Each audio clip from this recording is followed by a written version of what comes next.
Sure. So, I mean, with regard to the BCP, I guess you're asking about the focus really of the governor's budget is to maintain the current funding status with the restoring the federal funding that was lost from the federal challenge grant. So, as a priority one, that was at least looking at the emphasis of maintaining that structure as it is. That was our first priority.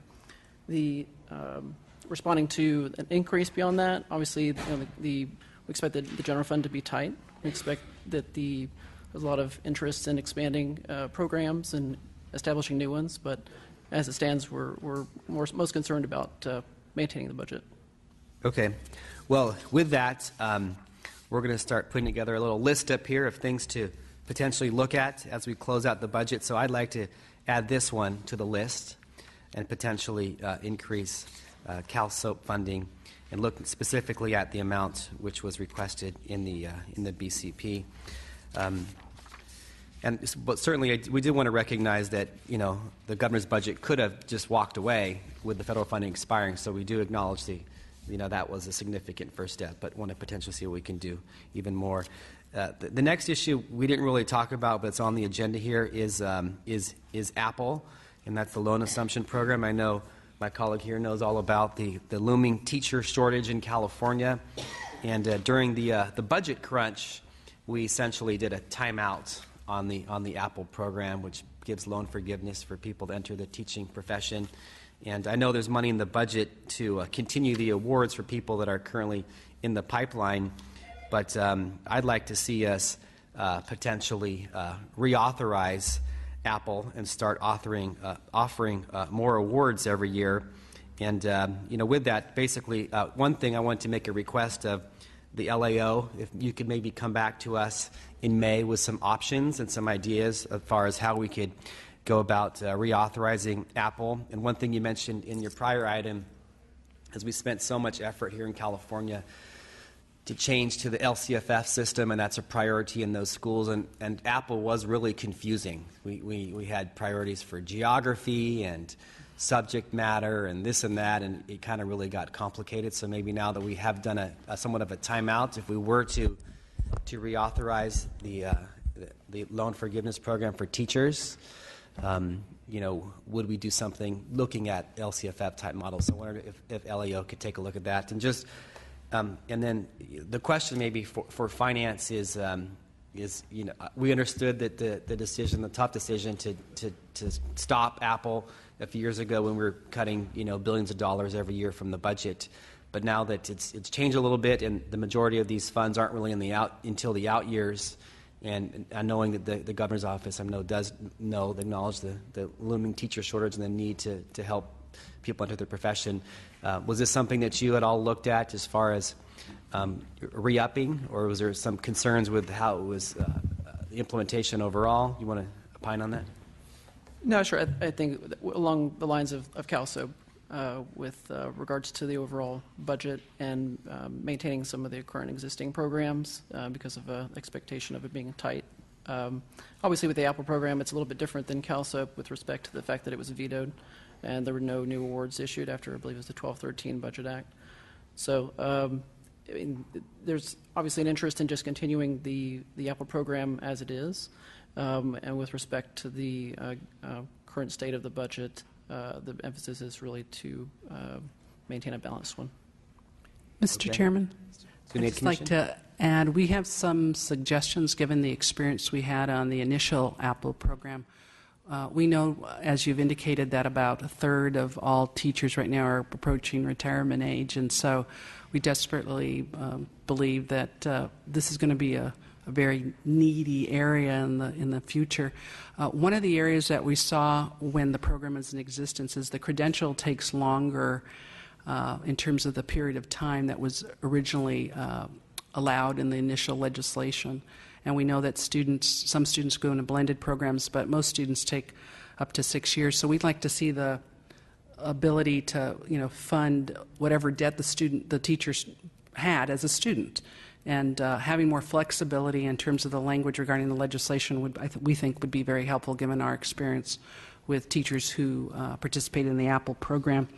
Another area to think about with the analyst is better aligning the payments. The way the program ran before, lump sum payments don't alleviate a teacher's need to pay that monthly payment.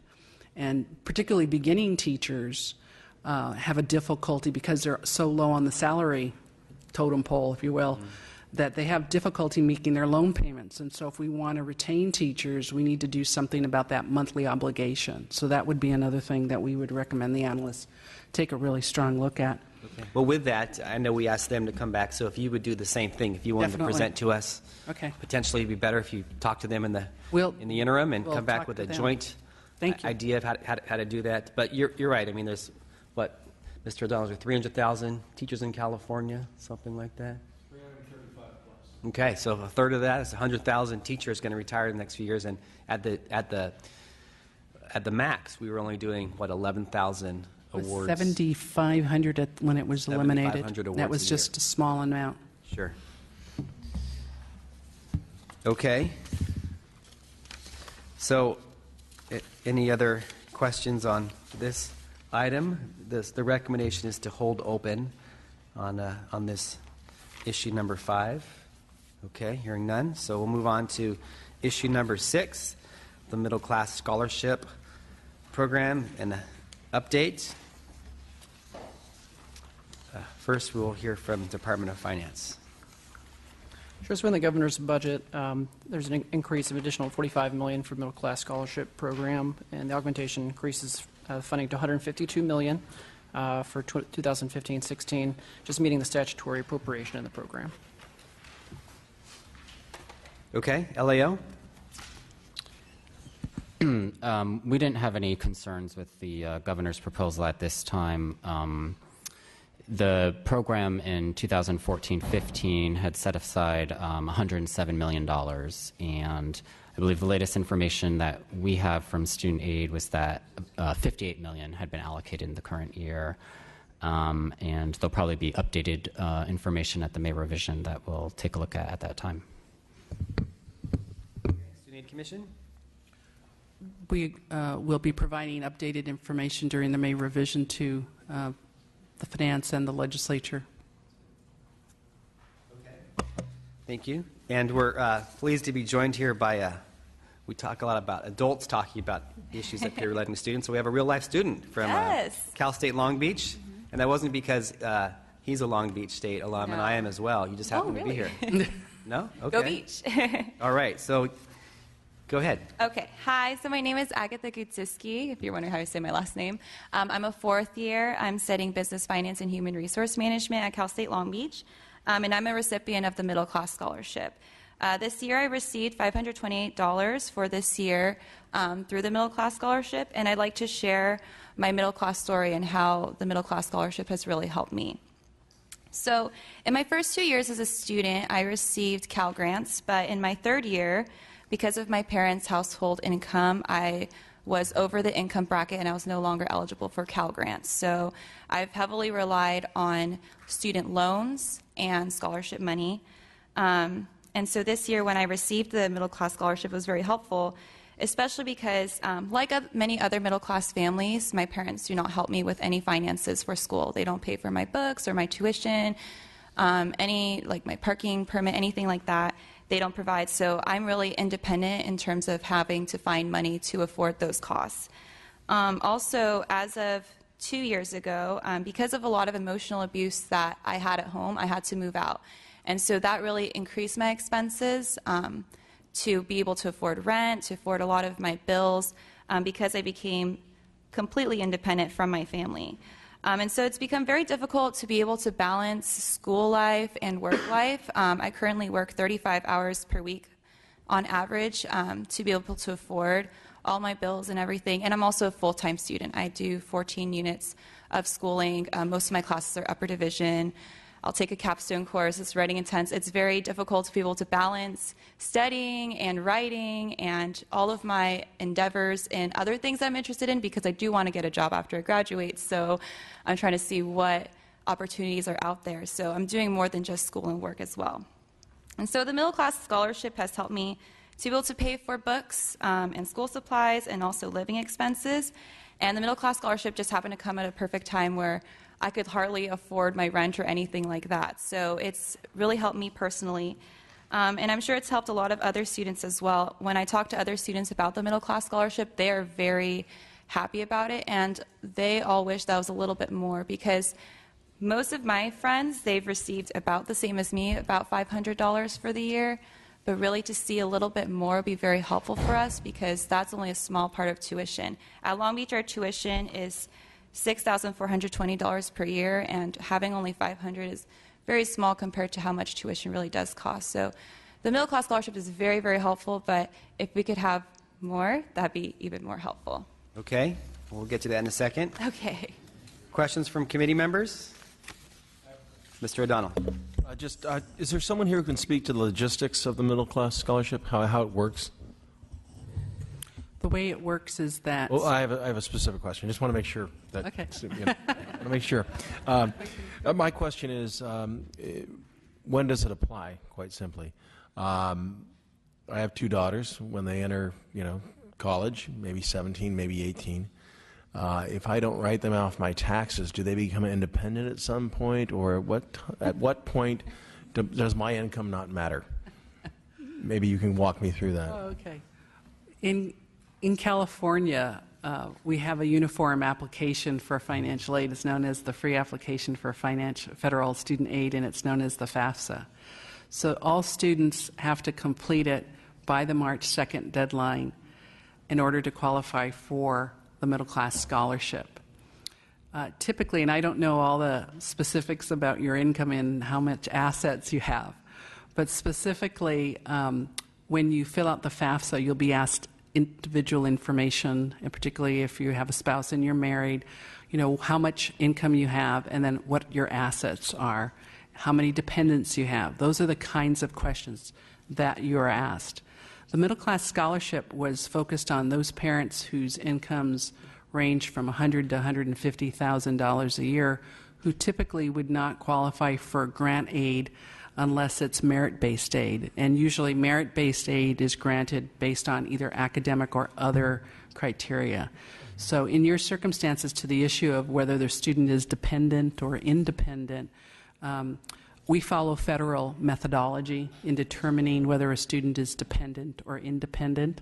And students typically are dependent until they are 24 years of age, unless there's some circumstances like their award of accord or they're under foster care that would change their dependency status.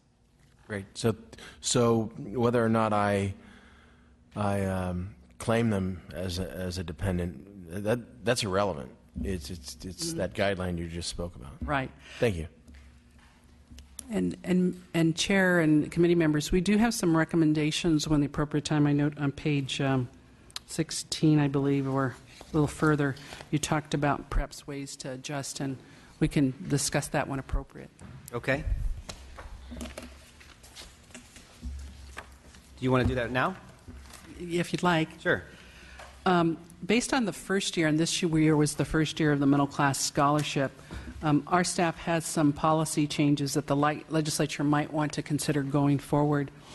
The current legislation did not include an asset ceiling for eligibility. The current Cal Grant program does have an eligibility ceiling that is stated in statute, that is off every year placed in the Budget Act, so that students, colleges, and universities, high school counselors, and others know what the requirements are. So we would strongly suggest that the legislature look at the issue of the asset ceiling and whether or not the middle class scholarship should also include an asset ceiling. Also, we'd like to have you consider implementing a lifetime limit on the award. Currently, the middle class scholarship does not limit the number of awards a student can receive. So technically, a student could receive a middle class scholarship award every year that they're at the university or the state university. Currently, the Cal Grant program has a 4-year or equivalent cap in legislation that we track to ensure that students do not exceed their eligibility limit. In addition, we believe there's need to look at removing the deadline for renewals. Currently, programs like the Cal Grant program, as I indicated, track year by year how much eligibility a student still has, and the renewal process is distinguished between that process for new students. New students have to complete it by the March 2nd deadline. We'd like to see a similar process established for the MCS as we do for Cal Grant. So those are some of the issues we think would help in terms of the administration of the program, particularly when you're explaining to students why Cal Grant students are treated one way and middle class scholarship students are treated another. Thank you. Those are all legitimate issues, and we've been looking at those same things anyway, and hope to make some of those changes. And just overall, we realize that this is, like anything else, it's a work in progress, and we're pleased by the first-year results, and knowing that we may have to tinker down the road to make it more efficient and work better for families. Another issue that you said, too, is one thing you said you wish the award was greater, and so we noted, too, that there wasn't as much participation as we estimated, and granted, if there was more Cal Soap people around there in California talking about it, maybe there would be, but some of the out-year projections we were going to do that ramp it up over a number of years, one thing we're looking at doing is potentially speeding that up by a year, so we'll take a look at that. Did the analyst's office have any suggestions or insight other than what was brought up by Ms. Diana Michelle? We think that the asset test is a reasonable idea to look into for the reasons stated by the Student Aid Commission. Okay. Mr. Chavez. I know you were staffed up for this when this came through. You were given additional staff for it. And I understand it was a new program and items just listed. You know, the big discussion we're having here is a number of spots for it at the CSUs and UCs with the budget issues. Have we ever thought expanding this to not-for-profits or some other people get Cal Grants? Middle Class Scholarship was focused on addressing the needs of students at UC and CSU who, during the year that it was enacted, the fee increase issue was very much in front of the legislature. I think in looking at the Middle Class Scholarship, just so you're aware of the time that it was implemented, we had like a mid-year to implement it. It was the actual requirements for the legislation was signed in the Budget Act and was firm when the governor signed it, I believe, on June 20th. So we were out in the spring, and the commission itself did not have staff. We had our Cal Soaps who were awarded additional grants to go out to middle-class high schools to actually talk to students and their parents about the availability of the award. One of the things that's important to note is that middle-class families typically don't believe they have to fill out the FAFSA in order to go to college because they've been told by either their neighbors or their relatives that they make too much money and they're not going to qualify for any aid, so they don't fill out the FAFSA until they get to that college admissions process and they realize that they're going to need a loan or some kind of additional assistance because they can't meet the cost of going to college. So one of the key things that we've had to do at the commission is work with our Cal Soaps to get the message, and we developed some materials that we got out to the high schools. I myself went to a number of them, and being a middle-class parent myself, having to communicate that to parents as well that I know, and many of them were surprised because we didn't have a large budget to do media, and it also takes many years to change the culture. And FAFSA is a new thing to many middle-class parents and students who don't believe that they would qualify for any grant aid. So I think it's important to note that it is, like the chairman indicated, going to take some time, and we implemented it mid-year, if you will, after the fact. We really didn't have a ability of how much the award was going to be initially because we didn't know how many students were going to apply. Now we have a little history and we can do a better job in targeting in how much the award is. And it's really important when you're sitting down with a student to say, if you fill out this form, if you take half an hour, 45 minutes to fill it out, you're going to get $600 or you're going to get $1,200.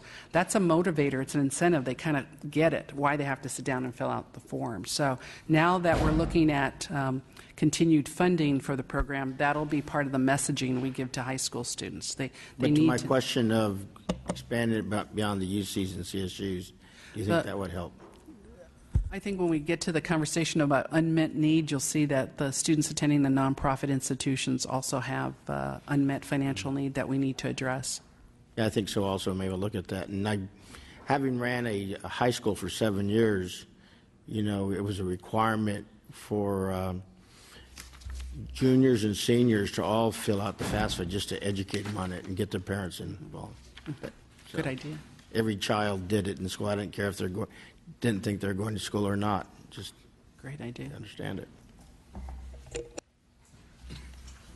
Okay, we're going to hold this issue open. And just on that note, I know that there is a desire to talk about financial aid for private institutions, and we're going to have public comment at the very end of all these items. We usually have them on each item, but we're going to do this today at the very end. So with that, last but not, and again, that issue is going to be held open on issue number 6. With that, item number 7, the unmet needs of state financial aid.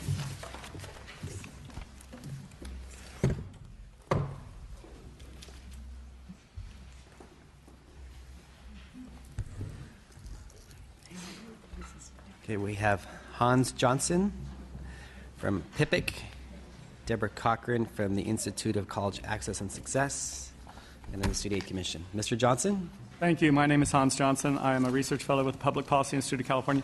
I believe you have a handout in front of you that's based on a report that we produced a while back looking at called Making College Possible, Grant Scholarship Aid in California, focusing on low-income students. And I'm going to skip around and just focus on just a few of the slides in that work. What I'd like to do, first of all, is just look at slide 4. So on the bottom right-hand corner of each one of the slides, it should have the number. And this is to kind of set the context. I mean, we're talking about unmet need here. So there's two components to that. What do you mean by unmet, and what do you mean by need?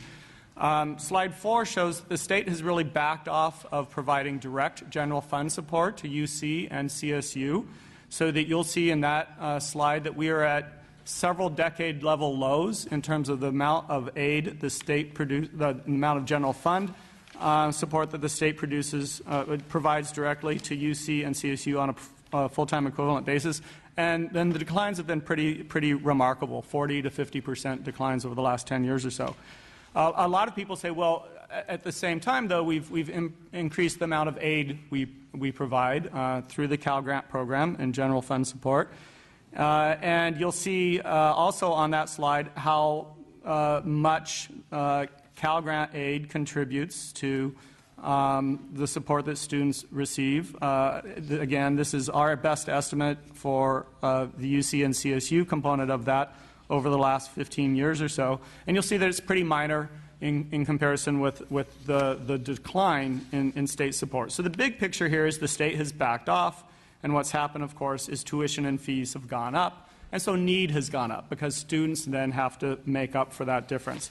So now I'm going to just walk you through a few slides real quickly to get to this whole concept of what's unmet. So if you turn to slide 7, I show you the sticker price of attending different types of institutions. And let's focus on UC, CSU, and then the private nonprofits and the private for-profits.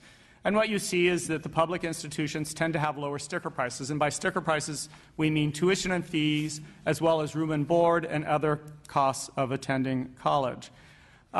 They've gone up pretty much across the board at all institutions, but not all students pay the sticker price because of grant and scholarship aid. So if you look at the next slide, which is number 8, you'll see that private nonprofit colleges offer the most aid. Most of the aid they offer is actually institutional aid.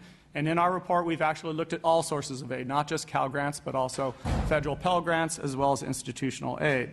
And then finally, when you turn to slide 9, you get to this concept of need. What's left over after you subtract the grant and scholarship aid from the total sticker price is what the student has to come up with. And what I'm showing you in this slide is the amount that each student is expected to contribute to their own education out of their own pocket or out of their family's pockets by income level for UC and CSU. I have the private nonprofits there and the private for-profits as well. And here, I think we see some pretty startling numbers. For UC, for example, and CSU, students who come from families that make less than $30,000 a year, which, by the way, makes up about 1 out of every 4 students in those systems, is expected to come up with $7,000 or $8,000 on their own. Given a family income of less than $30,000, of course, that's a very, very large share of their income. And I think Debbie's probably going to talk a little bit more about that. The private nonprofits are more expensive than the public institutions, and you could think of that in 2 different ways. You could think, well, the public institutions are doing a pretty good job in making college more affordable. Maybe we should reward that. Or you might think of it as, well, the students at private nonprofits need more help, and that's kind of your decision to make. Finally, let me turn to slide 11, which is really about access. So I talked a little bit about affordability.